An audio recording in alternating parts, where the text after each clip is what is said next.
మనము Dundigal double bedroom దగ్గర ఉన్నాము. ఇప్పుడు ఇక్కడ పేద ప్రజలకు సుమారుగా ఒక 4,000 మంది ప్రజలు ఇక్కడ నివసించడానికి ఇక్కడికి వచ్చారు. ఇక్కడ వీళ్ళకి ఇండ్లు అనేది కేటాయించడం జరిగింది. మరి ఇంతమంది ప్రజలు ఇక్కడ నివసిస్తున్నారు కదా, వీళ్ళ జీవన విధానం ఏ రకంగా ఉంది, వీళ్ళకి ఇక్కడ ఉద్యోగాలు దొరుకుతున్నాయా, వీళ్ళకు తగిన సదుపాయాలు అసలు ఇక్కడ ఉన్నాయా, వీళ్ళు ఎలాంటి పరిస్థితుల్లో ఇక్కడ జీవిస్తున్నారో వాళ్ళ ద్వారానే అడిగి తెలుసుకుందాం. మీ పేరండి? మొహమ్మద్ మహబూబ్. ఇక్కడ మీకు ఎలాంటి సమస్యలు అనేవి తలెత్తుతున్నాయి, ఇక్కడ ప్రజలు ఎలా జీవిస్తున్నారు? ఇప్పుడు మాకు 2023లో పట్టాలు వచ్చినాయి.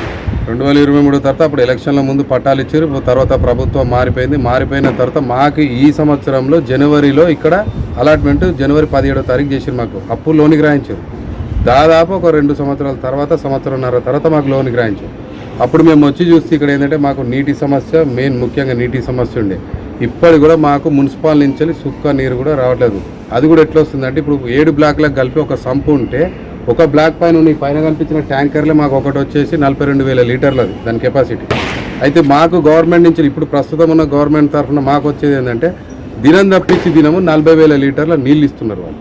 ఈ 40,000 నీళ్లతో అసలు ఏ రకంగా మీరు బతుకుతారు? అసలు నీళ్ళ కోసం చాలా తీవ్రమైన ఇబ్బంది ఎదుర్కొంటారు కదా. ఆ ఇబ్బంది పడకుంటే ఏంటంటే గత ప్రభుత్వం మాకు ఏం చేసిందంటే ప్రతి ఒక్క బ్లాక్కు సంబంధించి బోర్లు వేసారు వాళ్ళు. ఆ బోర్లు ఒక్కొక్క బ్లాక్ ఒక్కొక్క 7 బోర్లు ఉన్నాయి. ఇప్పుడు 7 బ్లాక్లకు ఒక సంపు కాబట్టి 7 బోర్లు ఉన్నాయి. ఆ 7 బోర్లతోని మేము ప్రస్తుతం మాకు ఇంకా కరెంట్ బిల్ అయితే ఏమి ఇవ్వలేదు. మా బెనిఫిషియరీ దగ్గర మేము మెయింటెనెన్స్ కోసమని నీ డబ్బులు తీసుకొని ఆ రకంగా మేము సొంతంగా ఆ బోర్లు రిపేర్ చేయించుకొని ఆ నీళ్లు మేము సంపులో బోర్లు వేసుకున్న తర్వాత మేము సంపులో వాటర్ ఎక్కించుకొని ఆ తర్వాత మాకు ఆ నీళ్ళలో మునిగే మీరు 10 HP మోటార్ ఉన్నది. ఆ బోర్ ఆన్ చేస్తే మళ్ళీ మాకు ఈ ట్యాంకర్లో నీళ్ళు పడతాయి. ఈ రకంగా కొద్ది గొప్ప మేము ఆ సమస్యను అధిగమిస్తున్నాం. కానీ మాకు ఆల్రెడీ పైప్ లైన్ ఉంది. పైప్ లైన్ ఏంటంటే చిన్నగా ఉందని మున్సిపల్ వాళ్ళు అన్నారు. అది పెద్దగా చేస్తాం, ఒక 2-3 నెలలే చేస్తామన్నారు. కానీ ఇప్పుడు దాదాపు సంవత్సరం కావస్తుంది. కానీ దాని మీద ఎలాంటి పనులు స్టార్ట్ కాలే, ఏం కాలేదు. ఇక్కడ మరి ఉపాధి విషయంలో ఇక్కడ ప్రజలు ఎటువంటి ఇబ్బందులు ఎదుర్కొంటున్నారు? వీళ్ళకు ఉపాధి అనేది లభిస్తున్నదా? ఇప్పుడు ప్రస్తుతం ఏంటంటే మెయిన్ ఇక్కడ ఉన్న సమస్య ఏంటంటే దాదాపు ప్రతి ఒక్క బ్లాక్లో తీసుకున్నా కానీ మినిమం 55-50% పబ్లిక్ ఉంటున్నారు. కొంతమంది ఇక్కడ ఉపాధి ఇక్కడ నుండి సిటీల దాకా వెళ్ళి ఇప్పుడు గండిమైసమ్మ చౌరస్ ఉంటుంది. కొంతమంది చిన్న పనులు చేసుకుని కాలేజీలలో చిన్న పనులు చేసుకుని జాడు కొట్టేటోళ్ళు ఇట్లలో వచ్చేసారు చాలామంది. కానీ కొంతమంది ఎడ్యుకేటెడ్గా చదువుకోవాలని ఇక్కడ నుండి కూడా చాలామంది కూడా హైటెక్ సిటీ వరకు కొండాపూర్ దాకా పోయినా డ్యూటీ చేసి వస్తారు. ప్రస్తుతం ఏంటంటే ఈ ఉపాధి హామీ అనేది ఇక్కడ లేదు. అందులో కొద్ది గొప్ప షట్టర్లు ఉన్నాయి. ఆ షట్టర్లు వేస్తామని ఇప్పుడు గవర్నమెంట్ అంటున్నది కాబట్టి ఆ షట్టర్లు వస్తే ఇంకొంతమందికి ఉపాధి దొరకవచ్చు. కానీ ఆ షట్టర్ల డబ్బులతోనే మీ ఖాళీ నడుపుతామేమో అని మళ్ళీ ఇది ఒక కొత్త సమస్య లేపారు మాకు. దానికి మేము ఎట్టి పరిస్థితి ఒప్పుకునే ప్రసక్తి లేదు. మా ఖాళీలంతా ఒకటే ఏకదాటి మాట మేము ఏ బ్లాక్కు సంబంధించిన డెవలప్మెంట్ కార్యక్రమాలు ఆ బ్లాక్ బెనిఫిషియరీ డబ్బులతో మేము ఇప్పటివరకు చేసుకుంటూ వచ్చాము. మళ్ళీ ఇప్పుడు వచ్చే మాకు గత ప్రభుత్వం ఏం చెప్పింది, ఇప్పుడు మాకు ఈ షట్టర్లలో మీరు మెయింటెనెన్స్ కరెంట్ బిల్లులు కట్టలేరు కాబట్టి ఇందులో వచ్చే డబ్బు ఎంతో కొంత మీకు సేఫ్ అవుతుంది కాబట్టి మీరు ఇక ఈ రకంగా ముందుకు అన్నట్టుగా గవర్నమెంట్ అన్ని బ్లాక్లు ఒక్క బ్లాక్ వచ్చేసి మీ షట్టర్లు కట్టింది. ఇప్పుడు ఆ డబ్బుతోనే మేము మీ కాలనీ ఊడుస్తాము, ఆ డబ్బుతోనే మీ కాలనీలో బోర్లు ఖరాబ్ అయితే చేస్తాము, ఆ డబ్బుతోనే మీ బిల్డింగ్లో రంగులు వేస్తామంటే మేము ఎట్లా ఊరుకుంటామన్నా? ఇప్పుడు నాకు ఇంకో విషయం అర్థం కాదు. ఏ చట్టం చెప్పిందో తెలియదు నాకు, ఏ సిస్టమ్ చెప్తుందో తెలియదు, ఏ గవర్నమెంట్ చెప్తుందో తెలియదు. మీరు అందరూ మా సొసైటీ కింద ఉండాలని లా మనకి ఏ సబ్జెక్ట్ చెప్పింది, ఏ రాజ్యాంగం చెప్తుందో అర్థం కాదు. ఇప్పుడు 108 మంది కుటుంబాలు ఉంటాయండి. 108 మంది కుటుంబాల బిల్డింగ్ ఇది. ఈ బిల్డింగ్ అంటే అవి సొంత ఇల్లు అంతాయి. ఆ బిల్డింగ్ మొత్తం వాళ్ళ ఓనర్స్ వాళ్ళే మొన్న గవర్నమెంట్ తరఫున వచ్చి ఎలక్షన్స్ పెట్టారు. వాళ్ళే ఒక అధ్యక్షుని ఎన్నుకున్నారు. వాళ్ళకి ఏం కావాలో పబ్లిక్ సమస్యతో వాళ్ళ ప్రెసిడెంట్తో వాళ్ళ పబ్లిక్లు మాట్లాడుకొని ఏమిటో ఇప్పుడు మీరు కావాలంటే కిందకి రండి. ఇప్పుడు పైన గేట్లు కూడా లేవు, మేము గేట్లు వేయించుకున్నాము. ఇప్పుడు త్వరలో ఇంకా పైప్ లైన్ అప్పుడు ఉండే పలిగిపోయింది, మేము మా సొంతంగా వేయించుకున్నాం. ఇప్పుడు మా షట్టర్ల డబ్బులని గవర్నమెంట్తో పెట్టి అప్పుడు దాదాపు ఏంటంటే 292 షట్టర్లు ఉన్నాయి మా దగ్గర. 92-94 ఉన్నాయి.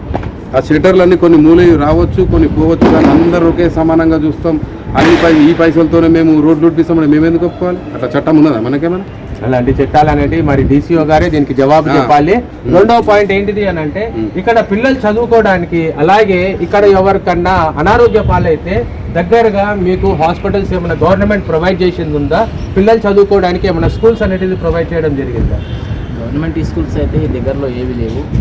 ఉద్యోగాలు చేసే వాళ్ళం అయితే మేము చాలా లాంగ్ వెళ్ళవలసి వస్తుంది. రోజు 30-35 కిలోమీటర్లు వెళ్ళి వస్తున్నా. ఇంతకుముందు మేము ఉండే ఊరు నుంచి అయితే మా భార్య నేను మిస్సెస్ ఇద్దరం కష్టపడుకొని జీవనం ఉపాధి సాగుతుంటే ఇక్కడికి వచ్చిన సొంత ఇల్లు అని సంతోషం ఉంది. కానీ కాకపోతే ఇన్కమ్ పరంగా అయితే ఏమీ లేదు. నేను ఒక్కనే రోజు వెళ్తున్నా, పొద్దున 6 గంటలకు వెళ్తే సాయంత్రం 6-7 అవుతుంది రావడానికి. మా పిల్లలు కూడా దగ్గర నుంచినేమో అప్పుడు కాలేజీలోకి వెళ్ళేవాళ్ళు, ఇప్పుడు వాళ్ళు రూమ్ తీసి అక్కడనే బయట పెట్టి చదివిస్తున్నాము. ఇక్కడ నుంచి లాంగ్ జర్నీ, బస్సులు సౌకర్యం లేదు తొందరగా ఇక్కడ నుంచి మార్నింగ్ వెళ్ళాలంటే. జగదీర్గుట్టలో మా అబ్బాయి చదువుతాడు, అందుకని దూరం అవుతుందని అక్కడనే ఉంచాము. అట్లా చాలా ప్రాబ్లమ్స్ ఉన్నాయి. వాటర్ పరంగా ప్రాబ్లం ఉంది మాకు బాగా. ఇవన్నీ బస్సులు వస్తున్నాయి. బస్సు మాకు రవాణాకు అయితే గవర్నమెంట్ నుంచి ఇప్పుడు స్థానిక ఎమ్మెల్యేని అడిగి 2-3 సార్లు అడిగితే ఆయన సొంతంగా ఆయన లెటర్ ప్యాడ్ మీద సంతకం పెట్టి డిపోలు ఇవ్వడం వల్ల మాకైతే బస్సుల సమస్య అయితే ప్రస్తుతానికి ఏం లేదు. పిల్లల చదువు ఒక్కటి ఏంటంటే ఈ పక్కనే ఒక కిలోమీటర్ దూరంలో దుందిగల్ విలేజ్ ఉంది, అక్కడ గవర్నమెంట్ స్కూల్ ఉంది.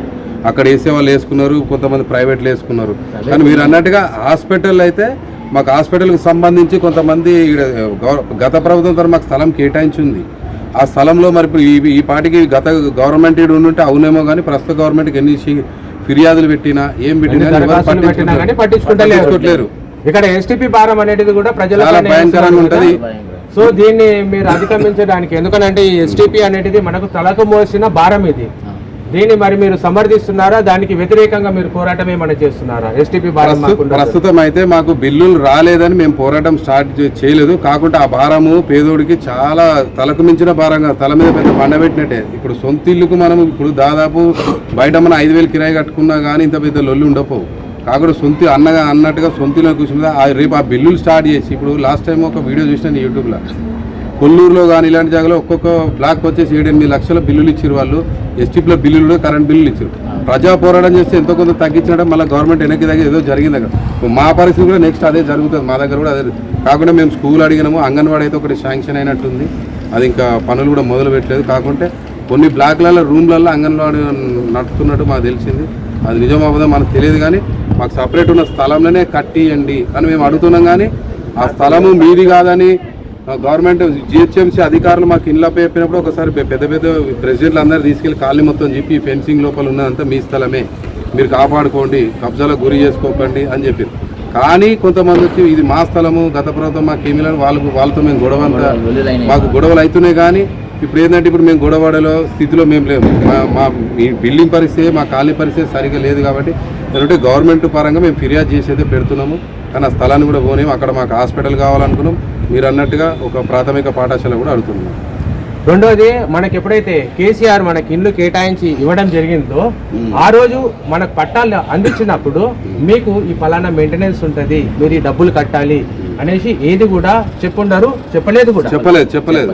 ఇది చెప్పకుండా మనకి ఇప్పుడు ఏదైతే మనకు 2024 సంవత్సరం నుంచి మనం ఎప్పుడైతే ఈ ఇళ్లలో నివాసం ఉంటున్నామో అప్పటి నుంచి ప్రభుత్వము ఈ భారం మొత్తం కూడా మీరే మోసుకోవాలి అని 25 నుండి వస్తుంది. ఈ సంవత్సరం 25 నుంచి కొన్ని ప్లేసెస్ 2024లో కూడా వాళ్ళు అక్కడ చేరడం జరిగింది. అయితే అలాట్మెంట్ అయిన తర్వాత వీళ్ళకి ఈ భారం అనేది ప్రతి ఒక్క భారం కూడా పేద ప్రజల పైన వేయడం జరుగుతుంది. ఇక్కడ కూడా ఇటువంటి ఇంపోజెస్ ఏమైనా జరుగుతున్నాయా? అంటే ఇప్పుడు మేము పరంగా అయితే మేము అందరం నిర్ణయించుకొని మా బ్లాక్ ను ఇప్పుడు నీట్నెస్ అని వాటర్ రావట్లేదు. ఇప్పుడు మేము వాటర్ మ్యాన్ పెట్టుకున్నాము, ఊర్లలో బతుకుతున్నాము, ఆయనకు రెంట్ కావాలి, ఇప్పుడు ప్రతి ఇంట్లో నీళ్లు కావాలి అని సంపు కింద డబ్బు కొట్టుకోవాలి. ఇప్పుడు మేము గేట్లు సొంతంగా చేయించుకున్నాం, ఒక వాచ్మెన్ పెట్టుకున్నాం. వీటన్నిటి డబ్బులు ఎడికి రావాలి, గవర్నమెంట్ ఇయ్యారు కదండి.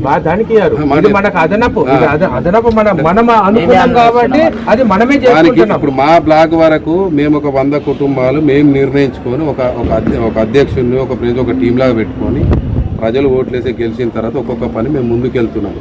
ఇప్పుడు మాకు ఇప్పుడు మళ్ళీ పెద్ద మీరు ఎస్టీపీలు అంటారు, కానీ ఇప్పుడు ఉన్న లిఫ్ట్ 9వ ఫ్లోర్ అయినా ఒక్కరోజు దిగి ఎక్కాలంటే పొద్దున్న సాయంత్రం పెద్ద మనుషులు. ఇప్పుడు యాక్చువల్ మీరు ఆలోచించే మహిళల పేరు మీద ఇల్లు వచ్చినాయి, పెద్ద మనుషుల పేరు మీద వచ్చింది చాలా మందికి. ఆ లిఫ్ట్ లేకుండా నడవదు. ఇప్పుడు లిఫ్ట్ 1 year అయిపోయింది, వాడు మాకు 2 నెలల నుంచి వాడు మెంబడగలుగుతాడు. ఒక లిఫ్ట్కి వచ్చేసి 1,35,000 అడిగిండు.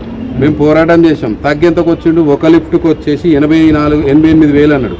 అది కూడా కట్టాం మేము. మినిమం 50,000 అయితే మేము కట్టగలుగుతామని అన్నాం. అంతవరకు కట్టము, లేకుండా నీ సాఫ్ట్వేర్ ఉంటే పీకప్ వేరే కంపెనీకి ఇచ్చిన మేము చేసుకుంటామని తెగించి మాట్లాడితే వాళ్ళు ఒక వారం 10 రోజులలో మళ్ళీ వస్తున్నారు.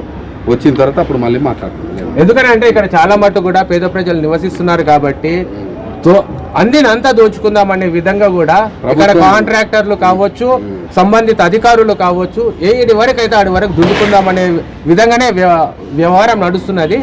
ఇందాక బ్రదర్ చెప్పినట్టు లిఫ్ట్ కు సంబంధించి 1,35,000 అడిగిందంట. మనము ఇంతకు ముందు కూడా కొన్ని ప్రాంతాలకు మనం విజిట్ చేయడం జరిగింది.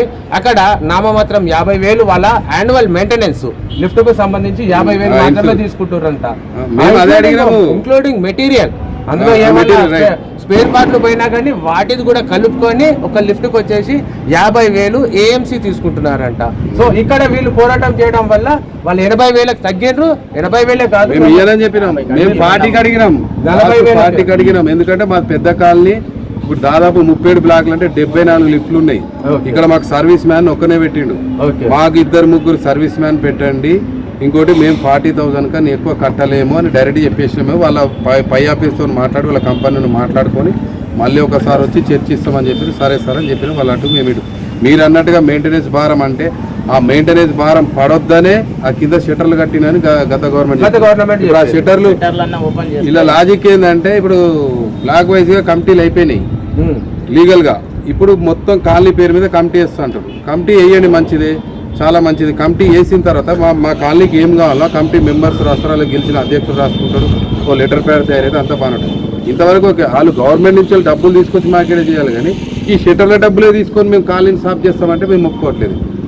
ప్రస్తుత సమస్య అది కరెక్ట్. ఎందుకంటే మీ బ్లాక్ కు సంబంధించి మీరు ఊరుసుకున్నాడు కావచ్చు, ఏదైనా కావచ్చు చేసుకోవచ్చు, కానీ రోడ్డు పైన ఉన్నది కూడా మేము ఇంటి ట్యాక్సులు కడుతున్నాం కదా, మాకు ఇంటి నెంబర్లు కూడా వచ్చినాయి ఇప్పుడు.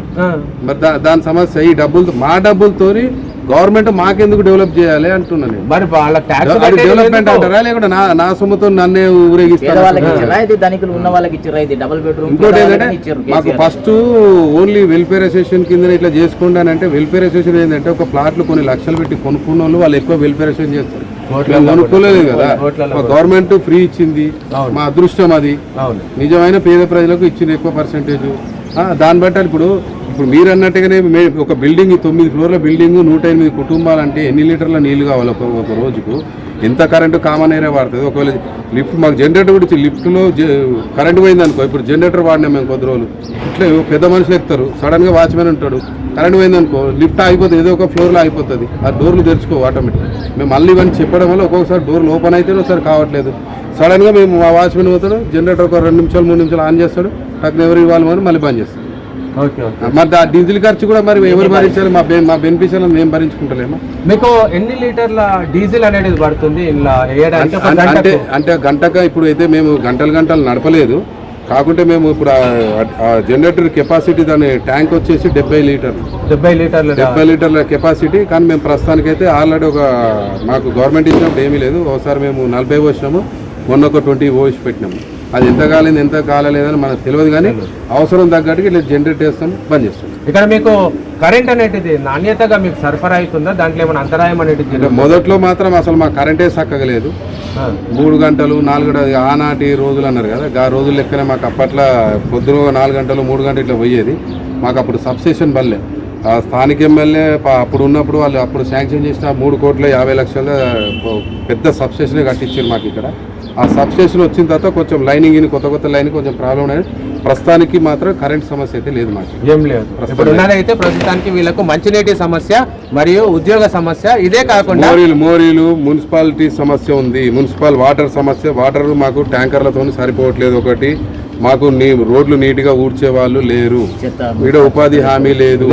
మా సొంతంగా జిహెచ్ఎంసీ తరఫు కాకుండా ప్రైవేట్ వాళ్ళు వస్తే మా సొంతంగా మేము వేసుకుంటున్నాం చెత్త, డబ్బులు కట్టి పైసలు కట్టేసి నెలకు 2,500 నుంచి 3,000 కడుతున్నాం మేము ఒక బ్లాక్ నుండి. ఒక్క బ్లాక్ నుంచి వెళ్ళి నెలకు 2,000 నుంచి వెళ్ళి 3,000 వరకు కూడా వీళ్ళు ఇక్కడ చెత్త ఎత్తుకపోయే వాళ్ళకు కడుతున్నారు వీళ్ళు. సో పిల్లలు చదువుకోవడానికి ఇక్కడ స్కూళ్ళు లేవు, ఆరోగ్య రీత్యా వీళ్ళకు ఏదన్నా సమస్య వాటిల్లితే హాస్పిటల్ లేదు, ఉపాధి లేదు, మనిషి ఏ రకంగా బతుకుతాడు. సో ప్రభుత్వం దీనిపైన వెంటనే చర్య తీసుకొని, మరి ముఖ్యంగా డబుల్ బెడ్రూమ్ లబ్ధిదారులు సుమారుగా 60,000 మంది మన హైదరాబాద్ నగరం చుట్టూరుగా ఇవ్వడం జరిగింది. 60,000 మంది అండి. ఈ 60,000 మంది కోసం అనేసి ఆలోచన చేయండి. వీళ్ళ జీవన ప్రమాణం మెరుగయ్యే విధంగా ఏదైనా కృషి చేయండి.